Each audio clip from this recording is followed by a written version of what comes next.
Israel ने गजा और फ़लस्तीन को तो तबाह करने की ठान रखी, लेकिन इस जंग में इनका अपना बड़ा माशी नुकसान हो चुका है।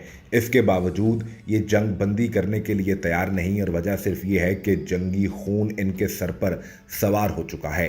गजा की जंग के इसराइली मईशत पर बुरे असरात यूं पड़े कि इसराइली माशी माहिरीन के मुताबिक सिर्फ इब्तदाई 17 रोज़ की जंग में इसराइल का जंगी नुकसान ही 17 अरब डॉलर तक पहुंच गया है। यानी रोज़ाना की बुनियाद पर इसराइल कम अज़ कम 1 से 1.5 अरब डॉलर का नुकसान कर रहा है। इसराइल में रवां साल के आखिर तक खसारा जीडीपी के 3% तक पहुंच जाएगा। इसराइल की 500 अरब डॉलर की मईशत मशरिक़ वस्ता की बड़ी मईशतों में से एक है, लेकिन इसके बावजूद इन्हें जीडीपी में मुसलसल कई साल से खसारे का सामना करना पड़ रहा था, और अब इसमें मज़ीद इजाफा होकर ये शरह 3% तक पहुंच जाएगी।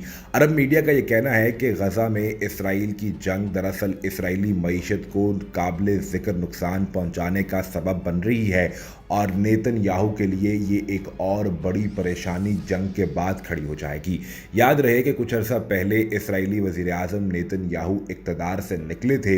इसकी बुनियादी और बड़ी वजह ये थी कि इसराइल के अंदर इनकी मुआशी पॉलिसियों के हवाले से बड़ी तनकीद की जा रही थी, जिसके बाद इन्होंने अमरीका के तलवे चाटना शुरू किए। एक बार फिर अमरीका के पांव पड़े, और अमरीका अपने मकासद के लिए नेतन्याहू को दोबारा वज़ीर आज़म तो बनाने में कामयाब हो गया, लेकिन इस मौजूदा जंग में इसराइल को मुआशी तौर पर इतना बड़ा नुकसान पहुंच रहा है कि शायद इस जंग के बाद नेतन्याहू की वज़ारत उज़्मा को अमरीका भी नहीं बचा पाएगा। फ़लस्तीन और गजा की मईशत तो दूर की बात, इन शहरों को फ़लस्तीन के अंदर और गजा के अंदर शदीद बमबारी करके इसराइल ने तबाह कर दिया, लेकिन इसके साथ साथ इनके अपने लोग भी भूख से मरेंगे।